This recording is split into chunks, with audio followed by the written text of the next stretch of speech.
Welcome to the Buylist. This is episode 24. This is not financial advice. This is cardboard. Ted, we're talking about spoilers today. And talking about spoilers for the second time in a row on a Saturday episode, huh? Yeah, we got a bunch of them to talk about today. Yeah, LSS is dropping some heat. So yeah, hype, lots of hype. So yeah, it was on IGN this morning, which is pretty cool. That's not a small gaming outlet. That's one of the bigger ones, I believe. So Nope. That ain't your Dollar Tree of gaming outlets. That's for damn sure. yeah, that's pretty cool that they're doing some card game articles and things like that, and it's really cool that LSS is like able to get that article written and really build the hype for this set. I think the LSS is like really telling a cool story throughout this entire spoiler season, and like really like every set they've just like continued to like level up their game. So it's like it's really cool to see them put on like this kind of like cool cinematic that we're gonna watch. Yeah, great segue. So let's go ahead and watch that live react. Oh, so epic. The light of Solana is faint in these dark hours. And come dusk, our enemy will seek to extinguish it. It is up to us to preserve that which we hold dear, to defend the innocent, and a future in which all can live free. In this defining moment for Wraith, it will go down that as the horizon grew dark and the monsters came forth, we stared at the eyes and teeth of that black abyss and did not flinch. For fear is bred in the shadow. Bravery is born of the light. In the face of that which would herald, it was us who saw through the night. When those vile demons came to our walls, we were there to greet them with a chorus of iron song and an anthem of spring. We called down the lightning, and the northern winds used a lure to induce them into a big right hand and won the fight for the dawn, the fight for our land. Allies, hear my call. Divided, we fall. United, we stand.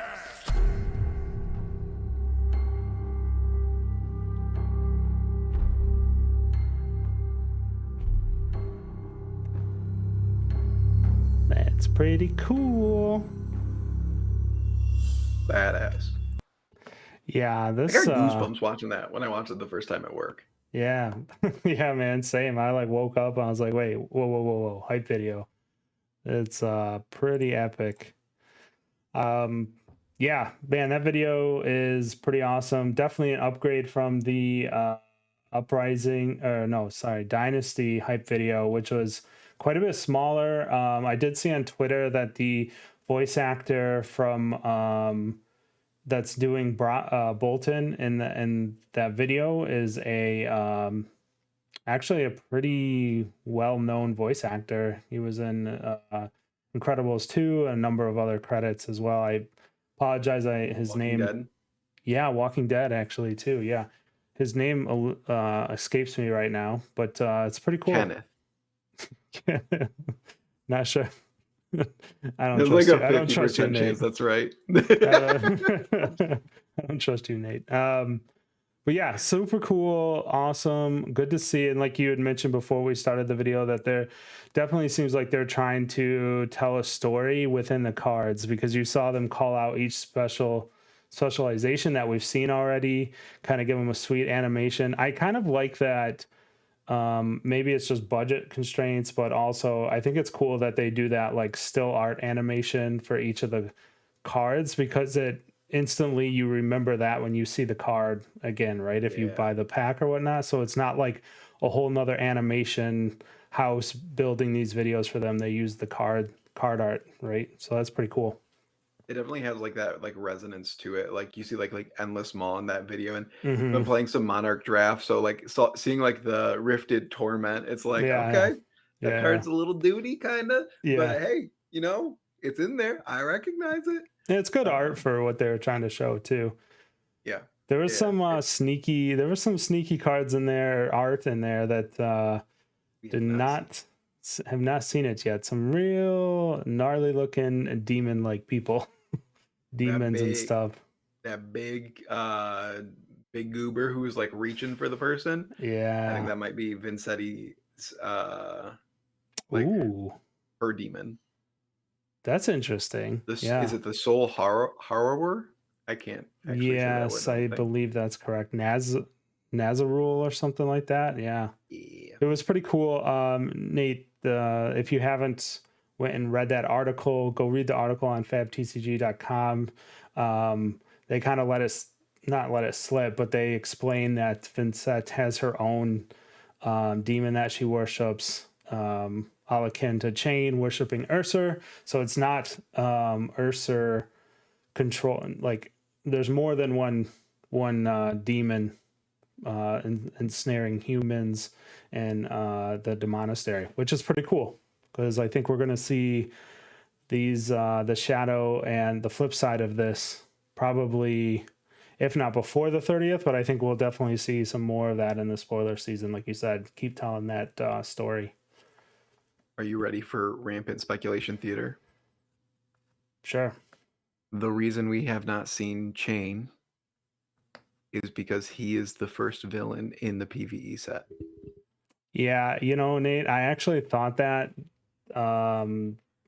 throughout the day when I was like watching the video and like kind of looking at the new cards and thinking through it. I was like, okay, so and then I guess to further that speculation too, in the IGN article, James White mentioned that PvE is coming in early 2025. So it got pushed a little bit further. 2025? Yeah. Yep. Early. It's never coming then. Listen. I work for a company, and if they say like it's gonna be 2 years away, he pushed that shit ain't coming. No, it's only it's like a year and a half, right? It's through 24. So at Baltimore he pushed this year, and then they bumped it to 2024. Yeah. And now they're bumping it to 2025. That shit ain't coming. Yeah. So he mentioned in the IGN article that the conclusion of this trilogy that he announced at Pro Tour Baltimore will be 2025, early 2025, along with PvE. I think that the third set of the War of the Monarch will be the launch of PvE. And I think my thought is that Chain actually, I did have that thought that Chain was the big bad. Or it's going to be like his demon or like Ursur or something, or a combination of both of them. I think it would be kind of cool because he was they've had enough time to like write it in to where Chain, because Chain's like I think Chain is the truest living Legends maybe hero in this game right now, right? Because like Bravo, everyone just hates him because he got to like Legend 11's 1.5 like instantly, and people are just like, good riddance, be gone. Prism, I think Prism and Chain actually are like the two, and I think Chain even more so than Prism by a little bit. Like Prism has her diehard fans as well, but like, yeah, I think when you think villain in this game, like actually playing the cards and in the lore, I think Chain is the go-to de facto person you think of. Yeah, definitely the big bad. Basically, since its release, it was always like, it was always Chain. Yeah. It was never not Chain. So, mm-hmm. And let me be clear, like they can push PvE out as far as they want in my mind. Like I want them to stop printing PvE cards and focus on like core gameplay and continuing to just pump out absolute bangers, but also like get good at. Right now feels like one of the most stale points in Flesh and Blood. Like we have a dead meta that we still have for another month. That's basically like just this like lame duck meta where everyone knows Oldhim is gone, but there's still a bunch of events and Oldhim's still just like, I'm here. People, I'm just like, I'm here, I'm playing the game. People are like, I don't know. Just go, old man. Just get off my lawn. Yeah. It doesn't help too that Lexi is just like head and shoulders above everyone else too. So it's like Oldham's LL. Yes, he's really good. He can beat Lexi, and then right behind him is the next powerful deck that just like gatekeeps everything else right now too. Well, I think that it's because you have such like opposing forces in the meta that like you have to have a plan for Oldham and you have to have a plan for Lexi, and it's very hard to have a plan for both with your sideboard. Mm, It's why other heroes just can't really show up and put up good results yeah, because it, everyone basically has to have a path to success in killing Oldhim, but like then you also have to figure out how to beat this like very fast aggro deck where yeah. if you only have to worry about the fast aggro deck, there's definitely a lot of tools that can be targeted towards Lexi. Yeah. But you then would just basically fold to all the Oldhims. Yeah. Nick Butcher on Arsenal Pass. I was listening to the episode this morning while I was doing some work, and he brought up a good point that I think I knew in the back of my head, but I never heard anyone say it before. But he's like, listen, Oldhim is a deck that doesn't need a win con against most of other decks, like most other decks ever in this game.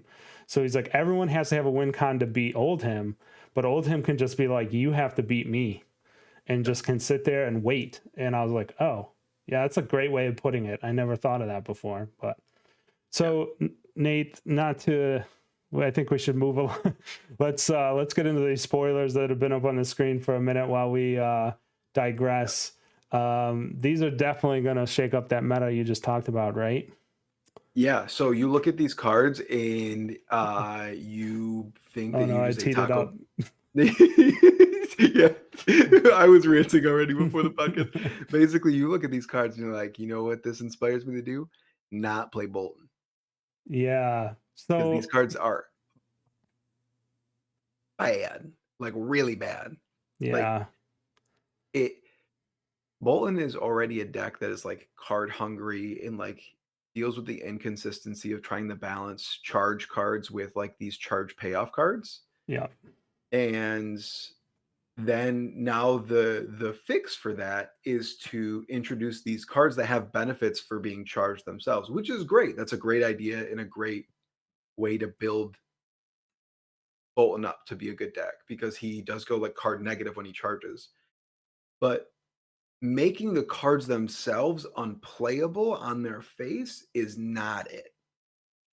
yeah. They seem kind of rough. I thought Banneret of Vigor was better than it was until we kind of reviewed before hitting record, and I realized it was the next time you hit, which I guess it's any time you hit that turn you gain another $1. But man, having to hit is I was kind of thinking as soon as you charge it, you get that buck, and I was like, hey, that's brilliant. That's not bad. That, But that wouldn't be bad if that was what it it's said. not so great. Yeah. Unfortunately, it doesn't say that. Let me just run through them here. So resilience, Banneret of Resilience, Soul Flare. When this is charged to your hero's soul, the next action card you defend with this turn gets +1 defense. Okay. And then the last one, Banneret of Salvation, Soul Flare. When this is charged to your hero's soul, the next time you hit this turn, gain 1 health. I think the other issue, like with some of these cards, is that there's a fundamental issue with the like syntax of so many of Bolton's cards. Like Halo of Illumination just puts the card in soul, it does not charge it. Lumina Ascension puts cards in the soul, they are not charged. Like these would be very interesting if it just said when this goes into soul. So Yeah. either they're changing how some of these like They could update it, right? they could update the rules where it's basically like anytime a card goes into your soul, it's considered charged. Yeah. Which would be interesting. But also, I think the Banneret of Resilience indicates that we're getting some way to charge on your opponent's turn. Otherwise, that card basically functionally has no text. Yeah. And there's a yellow 0 for 3 block 3, which is, I'm going to give you guys a hint at home. That ain't it. Like none of these cards are good. Yeah. If you're attacking with these cards, you're losing the video game, and it's not close. Yeah, no, they're not great. I would, like we are talking, Nate. I think Solflare has to have some. I mean, they wouldn't just print Solflare in bold if it didn't. If there was some way, like, there's got to be something to do with this, right? Like some piece of armor, some weapon or something, right? Like he might get a new weapon actually, now that I say it out loud, and then it has, when you've charged a soul flare card, you get gain go again on this weapon for the rest of the turn, and it's like attack twice. It has to be really good, I guess, because I'm kind of on board with you, because these cards are not great and you need a reason to run soul flare, and in a vacuum right now it's kind of rough. And like, so then you're again running into these like deck building issues of, all right, which one, how many of these cards do you want, and then which ones do you want, in certain matchups, and Yeah. then you need the charge cards, the payoff cards, the Lumina Ascensions, the Beacons of Yeah. Victory. Like, where the hell are these cards going in those decks? I mean, listen, most of Bolton's cards are already unplayable, so it isn't going to be that hard to find slots. But you still need to be able to charge. You still need the charge cards. So, like, I don't understand. LSS, I trust. Yeah. Please make Bolton playable, because he was my first hero. Yeah. Yeah, I mean, like I said, this goes along with Vincent and New Prism. Gotta just take a breath, and yeah, in a vacuum they don't look great right now, but I'm hoping that Solflare gives some spicy equipment or something. Okay, Nate, so yeah, then there was 3 more of these Solflare cards that came out as well. I think either the first 3 or the second 3 were part of a promo for a upcalling event, but they all kind of came out at the same time. And then we got, as we saw at the end of the video, United We Stand. So going left to right here, so Banneret of Gallantry, Solflare. When this is charged to your hero's soul, create a quicken token. Not terrible. That one's honestly the best one. That one on its face would be auto include right now in a Bolton deck. Mm-hmm. Yep. Banneret of Protection, Solflare. When this is charged to your hero's soul, create a Spellbane Aegis token. It is a 4 attack, or these are 4 attacks. Yep. I should note as well, and they do cost 1. They're not free. And then Banneret of Courage. When this is charged to your hero's soul, create a Courage token. Which Courage token is the one that we don't know yet, right? We saw that on Dory's specialization as well. And then United We Stand, 3 cost. Boy, this is a paragraph of text here, but basically Unity, when this defends with another card from hand, if Bolton is in your party, that's new text for Flesh and Blood cards. Create pretty much all the tokens for each of the heroes. Embodiment of Lightning, blah, blah, blah. Interesting. Shanna is also included on that text, I think, is the other thing to point out, as I'm skipping over it because I don't want to read it all. And she creates an Eloquence token, which gives non-attacks go again. Interesting. It's basically a unity for all of the heroes. Yep. And it's a light action. It's an attack. 6 attack, block 2. Yellow. So, unplayable garbage. Yeah, so this is like so United We Stand is basically the ad in the comic book, like on the front and back page, where it's like, check out these other comic books. Yep. But those comic books don't come out until 2025. So you got to wait a bit. This is kind of just an ad, like hashtag ad for PvE, get people hyped. I'm sad that these cards continue to take up slots in supplemental sets. It's like, yeah, I'm saddened by these spoilers. I have no other words. I mean, the Gallantry charge, get a Quicken token, that's actually incredibly strong. That's actually worth putting a card in Soul for. That's kind of nuts value. Courage depends on what a courage token actually does. Yeah. I'm kind of because Bolton is on the card, rampant speculation theater again. So Bolton is on the card, being a badass, like just being a G with Raiden. Mm-hmm. I think courage gives +1 to your weapon. Yeah. I think the courage token just gives +1 to your weapon. That would make that Dory card pretty good. Pretty good. It just gives anytime you can make like your Dory, like anytime you can make your weapon swings just like a little bit more awkward to block, it's like pretty primo. It does. But how, if it somehow, would it just add a token for your next turn and then destroy it at the end of the next end phase or something? It'd have to, right? It can't just be permanent +1. Yeah. I was just thinking through that. I was like, there's no way they would do permanent. Yeah, it's either like the next weapon attack or like target weapon. Yeah. Target weapon gains +1 for this turn. It would be really, I think you might be onto something there. I think it's really good. I think that would be really good on both of these cards. So yeah, I agree. I mean, the Spellbane Aegis token is like, that's the prevent 1 arcane. It's the spell void 1 basically. It's garbage. It's unplayable. That card is never gonna make a deck. If you get this as your promo, you might as well just throw it at the nearest judge. Don't throw stuff at your judges, please. Please don't. All right, be nice to your judges. Be nice to your judges. Yeah, if there's a trash can by them, then you can like try to throw it adjacent into the trash. Dude, judges love free stuff. Just give it to the judges. Yeah, like hand it to them. Be like, thank you for your service, sir. Yes. Or ma'am. Yep. So yeah, I mean, overall, Nate, I think we've been pretty negative. But like I said, I would like to turn it around a bit, end it on a high note. Hype. These cards need help. I think all the cards except for Starstruck need help. Well, the Unity cards for Bravo and Lexi, and I think the Unity card specializations have been pretty, they've been a range, right? Oldham's was not great, and Bravo's is scary as shit, by the way.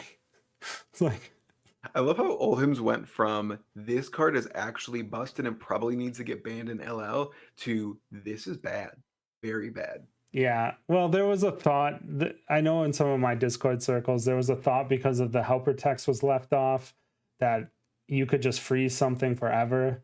And I was like, what? Like, good thing Oldham's gone, because that card might need a ban, like Duskblade ban, like emergency. But yeah, I mean, overall, I'm super hyped for it. I want to see the flip of the coin win Shadow hype video. That would be sick. Give me some Vincent action. Like, that would be pretty cool to see what the Monastery is up to. I want to see the United We Stand as a playmat. I saw that Diarmata put that out on Twitter, and I was like, yeah, it'd be pretty cool. And then I want to see the flip side of that too. A lot of cool stuff LSS can do here. I'm here for it and excited. If they did United We Stand as a flip card and the backside was like United You Fall and it's all the shadows, $1 million. That would be a wild, like a marvel. Like a marvel, like both cards in one. Yep. Whoa. It's printing money. Yeah, I don't know. Like, thematically, I don't know if the shadow card can be called Divided We Fall, but I mean, I think Shadow wins this round, by the way, because we saw art with Solana, like, complete, like that eclipse over Solana. And no, in the it was part of the first quarter LP announcement. So, like, you know how each one, like Birmingham had this, one of those was like Solana covered in demons with like an eclipse. So either it's like a premonition or like Solana like falls in the second, like, kind of makes sense, right? That, like, and the second the sequel, Solana's gonna fall, then they're gonna come back and fight back, right? I don't know. I'm just excited for new cardboard. Yeah, new cardboard's fun. I just like I saw like the lore article too, and I was just like, I just want the. Oh, what's funny is they gave me exactly what I wanted. I was like, all right, can someone please make a lore YouTube video so I can just like listen or watch it? I don't have the time to read all this. Someone just lore this to me, please. I just scrolled down to the dark side stuff. It's like, what's happening here? Read, check all the periods, make sure there weren't any secret links. Yeah. And then moved on. But I'm hyped that she has her own demon. I think that's cool that like it seems like maybe Shadow always has a puppet master. Like each Shadow Runeblade will always have like somebody controlling them in the background, or some like evil pact, right? Maybe that's what happened with Viserai. He'll level up and get his own demon. Maybe he is the demon. Yeah. There's some interesting stuff with him. Like the Nebula Blade is actually one of like the greatest swords from Solana, but it got broken and Sutcliffe like killed some people and did some like gnarly stuff to make it evil. Yep. Cool. Yep. But all right, man. For all the negativity, Yeah. I cannot explain how hyped I am. The cards suck. I don't even care. Like, those cards don't look good. Half the cards we've seen don't look good. I'm a little nervous that they keep putting out these supplemental sets, and it's like, don't worry, it'll marinate. And it's like, Everfest is marinating. And listen, it's shaping up to be a banger. But we had to wait 18 months. Yeah. So like we had to wait a little bit. It's like I'm not the kind of person who goes to like those like fondue restaurants and like cooks my own meat. I just want to go to McDonald's and I want to drive out in 5 minutes and have a cheeseburger. So far, the only cheeseburger has been Starstruck. Like I go back and like as I'm putting together, as I'm putting together these OBS and stuff for this Nate, I like come across that card again, like either grabbing spoilers from Fabry or whatever, and I'm like reread it. I'm like, oh my god, I got all my Bravo stuff. Very good though. Yeah, I think so. I think it's an interesting archetype that Lexi could go into, like the ping damage, like where they started it in Tails, where it was like Shock Charmers pings, and there's some other cards too that have that, like if this hits, like Chilling Ice Vein has that kind of synergy with pinging. So yeah, I think that card could be kind of gnarly, especially if she gets toned down a bit and her deck has to go another path. Listen, you can't tone that deck down. She's too good. Yeah, 3 of a kind. You are not long for this world. 3 of a kind's fine. LSS. Yeah. 3 of a kind's fine. Yeah. If any, just like Thorn is fine. Winter's Bite. That's Winter's the real Bite is Winter's Bite is kind of gross actually, but Winter's Bite. Broken. Okay, Nate. All right, yeah. So I'm on board with you. Let's see some more cards. Any day now they can start spoiling some shadow cards other than Vincent and Howling Phantom Banshee, please. Lots of light action going on here. We'll get some Rooney Bladey action. Oh yeah, I know it's coming. So I'm here for it. All right, Nate, that's gonna do it for this episode. Thank you. Subscribe, like, hit the bell, do all the things. Wednesday, Saturday. See you next time.